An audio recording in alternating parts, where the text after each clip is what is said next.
కానీ వైఎస్ఆర్ కాంగ్రెస్ పార్టీ తీసుకున్నంత సీరియస్‌గా అధికార పక్షం పెద్దగా అవసరం లేదు. దీని మీద పెద్దగా రియాక్ట్ అవ్వాల్సిన అవసరం లేదన్నట్టుగా వెళ్తున్నట్టు కనిపిస్తున్నాయి.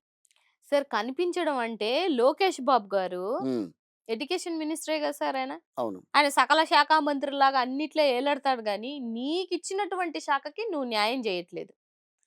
నంబర్ 1 ఏంటంటే, ఇవాళ డీఎస్సీ ఎవరైతే పేపర్ అప్‌లోడ్ చేశారో, అతనికి ఫస్ట్ ర్యాంక్ ఎలాగొచ్చింది మనలో మన మాట. హ్మ్. అతను కోర్ట్‌కెళ్తేనే కదా! ఈ ఇష్యూలన్నీ బయటపడ్డాయి. అవును. దీనికసలు మూలం అదే కదా అదే. సార్. హ్మ్.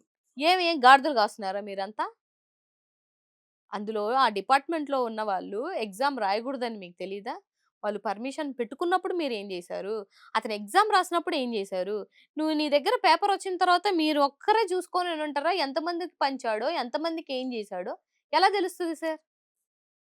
ఇది అబద్ధం గాదా? హ్మ్. గోల్డ్ మెడల్ వచ్చినటువంటి వ్యక్తికి జాబ్ ఇవ్వకుండా ఏదో బ్రిడ్జ్ గేమ్ అంటే బ్రిడ్జ్ గేమ్ ఏంటంటే మీరిప్పుడు కొట్టండి బ్రిడ్జ్ గేమ్ ఏమనొస్తదో? లేకపోతే ఆయనను ఒకసారి ఓపెన్‌గా డిబేట్‌కి రమ్మనండి లోకేష్ బాబు గారిని. బ్రిడ్జ్ గేమ్ అంటే ఏందని ఎవడికి తెలీదా సార్? అప్పటికప్పుడు జీవోలెయడం ఏంటి? మళ్ళీ ఏసిన తర్వాత జీవోలు తీయడం ఏంటి? ఎవ్వరికీ తెలీదనుకోని మీరు రాష్ట్రంలో ఉన్నటువంటి యువతనే మోసం జేస్తారా? సో, ఇవాళ వాళ్ళు ఎంతో పేదరికంగా ఉండి ఒక ఆశ బెట్టుకొని ఒక గవర్నమెంట్ జాబ్ తెచ్చుకోవాలి అనంటే ట్యూషన్స్‌కి గాని, కోచింగ్‌లకి గాని అప్పులు జేసి తెచ్చుకొని, పోరాడుకొని తెచ్చుకున్నారు ఆళ్ళు యెస్. జాబ్‌లు. కరెక్టే. సో, మీరు పిలిస్తిరి, అపాయింట్‌మెంట్ లెటర్‌లిస్తిరి. 1:1 రేషియో ఉన్న, 1:2 రేషియోలో ఉన్న ఎవరైతే ఉన్నారో ముందు ప్రియారిటీలో వాళ్ళని పిలుచుకోకుండా, మీరెవరైతే సెలెక్టివ్‌గా పెట్టుకున్నారో, ఏదైతే అమ్ముడు పోయారో, అమ్ముకున్నారో, వాళ్ళకి మాత్రమే వచ్చాయన్న విషయం ఈ రాష్ట్రంలో ఎవరికీ తెలీదు అని కానీ అంటున్నారు ఈరోజు సార్. డీఎస్సీ అభ్యర్థులు కొంతమంది అభ్యర్థులు గాదు. వాళ్ళెవరైతే ఉద్యోగాల్లో ప్రస్తుతం ఉన్నవాళ్ళో వాళ్ళు గూడా అంటున్నారు. మేము డైరెక్ట్‌గానే ఎన్నికయ్యాం. అంతేగాని ఇలాంటి అవినీతులు విషయంలో మాకు తెలీదు అన్నట్టు. వచ్చిన వాళ్ళు ఊ అనక హుహు అంటారా సార్? నాకు కోర్స్ అది తెలియకుండానే. కరెక్టే గాని ఆ! ఇప్పుడు వచ్చాయి జాబులు. కానీ ఇక్కడేమి జరగలేదు అని చెప్పి వాళ్ళు మాట్లాడుతున్నారు జరగకపోతే గదా! ఇంతమంది బయటికెందుకొస్తారు సార్? హ్మ్. వాళ్ళకేం సరదా కాదు కదా! ఇప్పుడు అపాయింట్‌మెంట్ లెటర్‌లు కూడా కొంతమందికెళ్ళాయి.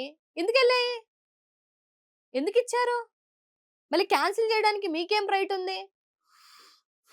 మీరు ముందే సెలెక్ట్ చేసుకొని, ఆ రేషియోలు బట్టి మీరు ముందే సెలెక్ట్ చేసుకుంటే క్యాండిడేట్ మీరెవరు అనుకుంటే వాళ్ళకి మాత్రమే ఎళ్ళాల్సింది. అవును. ఈళ్ళకి హోప్ క్రియేట్ చేయకుండా ఉండాల్సింది కదా మీరు. ఎందుకు క్రియేట్ చేశారు హోపు? ఇవాళ నిర్దాక్షిణ్యంగా వదిలేశారు. పోనీ ఆళ్ళని పిలిచి చెప్పగలిగారా? లేదు. మాట్లాడగలిగారా? లేదు. ఇలా కాదని అంటున్నారా? పోనీ డిబేట్‌కొచ్చి కూర్చుంటున్నాడా అతను? అంటే జగన్మోహన్ రెడ్డి గారిని రమ్మనండి అంటే ఏందొచ్చేది? నీ చేతకాని శాఖకి నువ్వేమీ చెయ్యకుండా జగన్మోహన్ రెడ్డి గారితో ఏం పని? మీ నాన్నగారొస్తే ఆయనొస్తారు. లేదంటే మా మా పేర్ని నాని గారు చెప్పినట్టు పేర్ని నాని గారొస్తారు. ఆయనతో కూర్చొని డిబేట్ చేయమనండి ఆయన్ని. ఏకి పడేస్తారు అలాగే. ఒక్క దానిదే ఆయన సమాధానం చెప్పగలుగుతారేమో నేను జూస్తాను. మా అధికార ప్రతినిధులతో కూర్చున్నా రెడీయే మేము గూడా. హ్మ్. మీరు గూడా రెడీనే. మేము కూడా రెడీయే సార్. ఇప్పుడు నిజాన్ని నిగ్గదీసి అడగడానికి భయమెందుకు సార్? మనకేం భయం? లేకపోతే వాళ్ళందరితోనే ఎవరికైతే అన్యాయం జరిగిందో అనుకుంటున్నామో, వాళ్ళతో కూర్చోమనండి అభ్యర్థులతో.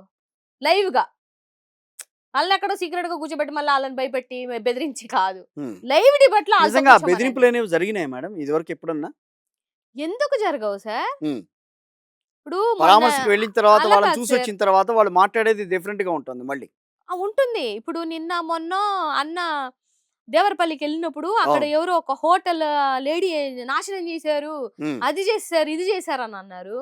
నేను మాట్లాడాను తాడేపల్లిలో. హ్మ్. వాళ్ళొచ్చారు అవును. తాడేపల్లికొస్తే, ఆ రోజు ప్రెస్ మీట్ వనిత గారు పెట్టేటప్పుడు అనుకుంటాను. వస్తే నేను బయటుంటే నాతో కూడా మాట్లాడారు. "మేమేం గాదమ్మా, మేమేం అనలేదు. వాళ్ళే క్రియేట్ చేసి ఇలా చేశారు. మాకేం సంబంధం లేదమ్మా" అనని. ఆవిడని బెదిరించారంట. హ్మ్. భయపెట్టారంట. డబ్బులు ఆశ చూపిచ్చారట. కలెక్టర్ ఆళ్ళ ఇంటికొస్తానంటాడంట. హ్మ్. లేదు కారు పంపిస్తాం మీరు రండంటారంట. పొగాకు. ఆ! మొన్న పొగాకు రైతులకి సంబంధించి అదే గదా! అదే సార్. హ్మ్. ఎమ్మెల్యే మీ ఇంటికొస్తానంటాడంట. హ్మ్. ఏమని? మేము చెప్పింది జెప్పు అని. నిజంగా ఆవిడకి హ్యాట్స్ ఆఫ్ జెప్పాలి సార్. ఆవిడొక్కటే మాటనింది. "జగనన్న హయాంలో మాకు న్యాయం జరిగింది. మాకు ఇల్లొచ్చింది. ఇళ్ల స్థలాలొచ్చాయి. నా బిడ్డలకు ఒక బ్రతుకొచ్చింది. ఆయన మాకు దేవుడు. నేనెలాగా అబద్ధం ఆడతానని" జెప్పేసి ఆవిడ నిన్న ప్రెస్ మీట్‌లో మాట్లాడిన వీడియోలు అవును. చూసారో చూసాను. లేదో. చూసాను. హ్మ్. అంటే అంటే ఏది అయితే బెదిరిస్తారు సార్. ఇప్పుడు సాయి కృష్ణ లాకప్ డెత్ అది గూడా అంతేగా. ఓ జనసేన నాయకుడిని మధ్యలో బ్రోకర్‌గా పంపించి సెటిల్‌మెంట్ కోసం ట్రై చేశారు. హుహు. అది ఓపెన్‌గా బయటకొచ్చింది. వాళ్ళు చెప్పిన విషయమే కదా సార్. హ్మ్. మందేం గాదు. బాధితులే చెప్పారు ఆ విషయం. హుహు. ఎందుకంటే ఆళ్ళు జనసేన వాళ్ళు గదా! అవును. ఎళ్లారు. ఫస్ట్ 50,00,000 మన జగన్‌మోహన్ రెడ్డి గారు ఎళ్ళేసొచ్చినాక ₹1,00,00,000 అన్న ఆళ్ళింటికి పరామర్శించడానికి ఎళ్లి వచ్చిన తర్వాత పెరిగింది ప్యాకేజ్. హ్మ్. ఇప్పుడు ₹1,00,00,000 సాయి కృష్ణ వ్యవహారం. దాని తర్వాత ఒక దాన్ని మరిపించేటట్టు ఒక వ్యవహారం జరుగుతుంది. హ్మ్. రైట్? ఇప్పుడు డీఎస్సీ. దీన్ని మరిపించే విధంగా అసలు దీని గురించి మళ్ళీ మాట్లాడకుండా, వైఎస్ఆర్ కాంగ్రెస్ పార్టీ మాట్లాడకుండా, మళ్ళీ డైవర్షన్ పాలిటిక్స్ జరుగుతూ ఉంటాయి. సో, ఇలాంటి ఈ 2 ఏళ్ల కాలంలో ఇట్లాంటి డైవర్షన్ పాలిటిక్స్ చాలా జరిగినాయి. కోకొల్లలు. మచ్చుక్కి 2 బోలెడు. మాట్లాడతారా?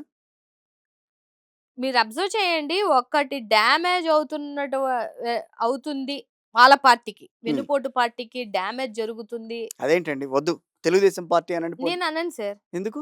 నేను మా మా పార్టీకి లేనిపోని పేర్లు పెడితే, హ్మ్. ఇప్పుడు మాకు ఈసీ మా పార్టీకి ఒక గుర్తిచ్చింది. రైట్. మా పార్టీకి ఒక పేరుంది. హ్మ్. మీరు మా పార్టీకి రెస్పెక్ట్ ఇచ్చి పిలవనప్పుడు మేమెందుకు పిలుస్తాం? సో, మీ గొడ్డల పార్టీ అని మమ్మల్ని అంటుంటే మీది వెన్నుపోటు పార్టీ. సో, మీ వెన్నుపోటు పార్టీ విషయంలో ఏదైతే మీ పార్టీకి డ్యామేజ్ జరుగుతుంది అన్న ప్రతిసారి ఒక అరెస్ట్ ఉంటది. హుహు. హ్మ్. ఒక అరెస్ట్ ఉంటది. 2 సనాతన ధర్మం ఎక్కడ లేని సనాతన ధర్మం పుట్టుకొస్తది అప్పుడు. ఓకే. మతాల మధ్య, కులాల మధ్య చిచ్చు పెట్టి ఒక సంఘటన జరుగుతది. ఈ హ్మ్. 3 మీరు అబ్జర్వ్ చేయండి. అరెస్ట్‌కి మెడికల్ కాలేజ్ ఇష్యూ వచ్చినప్పుడు, రైట్. తర్వాత మద్యం ఇష్యూ వచ్చినప్పుడు, హ్మ్. తర్వాత లడ్డు విషయం వచ్చినప్పుడు, తర్వాత డీఎస్సీ విషయం వచ్చినప్పుడు, తర్వాత మహిళల మీద ఆహ్, అగత్యాలు ఎక్కువ జరుగుతున్నప్పుడు, ఇవి మీరు అబ్జర్వ్ చేస్తే ఈ 27 నెలల కాలంలో హ్మ్. ఈ 3 జరిగాయి. ప్రతి సిట్యుయేషన్‌లో జరుగుతాయి. ఒక అరెస్ట్ అవుతది. ఒక విధ్వంసం అవుతది. ఒక మతాల మధ్య చిచ్చు పడతది. లేకపోతే జగన్‌మోహన్ రెడ్డి గారు అంటే మతాల మధ్య చిచ్చు అంటే జగన్‌మోహన్ రెడ్డి గారు హిందువులకి దూరం చేద్దామని ఏదో ఒక యాక్టివిటీ. హ్మ్. ఇవన్నీ మీరు అబ్జర్వ్ చేస్తే తెలుస్తది. వస్తున్నాయి. నిన్న గూడా ఏం పెట్టారు లోకేష్ బాబు గారు ట్వీట్. ఒక హోటల్‌లో ఉన్నటువంటి మహిళకి అన్యాయం జరిగిందని పెట్టలేదు. హిందూ దేవుళ్ళకి సంబంధించినటువంటి పటాల్ని నాశనం జేశారు. పగలగొట్టారు. అసలు మీ షాకేంది? మీరు పెట్టే ట్వీటేంది? అంటే ఈ మెసేజ్ చూసి రెచ్చిపోవాలని. హ్మ్. మత కక్షలు మత గా కల్లోలాలు జరగాలని. కల్లోలాలు జరగాలనే గదా మీ ఉద్దేశ్యం. ఆడ హిందూ దేవుళ్ళేంది? ఆవిడ క్రిస్టియన్ ఆవిడ. ఆవిడేమో హోటల్‌లో అందరూ ఎవరైనా బిజినెస్ అంటే అందరు దేవుళ్ళొస్తారు. అందరు జాతి, కులాలు, మతాలొస్తాయి గాబట్టి పెట్టుకున్నారు. యెస్. ఆవిడకెందుకుంటది ఆ ఆశ? హ్మ్. ఇది లేనిపోని క్రియేట్ చేయడమే గదా సార్! సో, ఈ ప్యాటర్న్ ఆఫ్ థాట్ ప్రాసెస్‌లోనే వాళ్ళున్నారు. రైట్. హిందువులకి జగన్‌మోహన్ రెడ్డి గారిని దూరం చేద్దామనే ఆలోచన దృక్పథంతోనే ఇప్పటి వరకు సనాతన ధర్మం అని, మత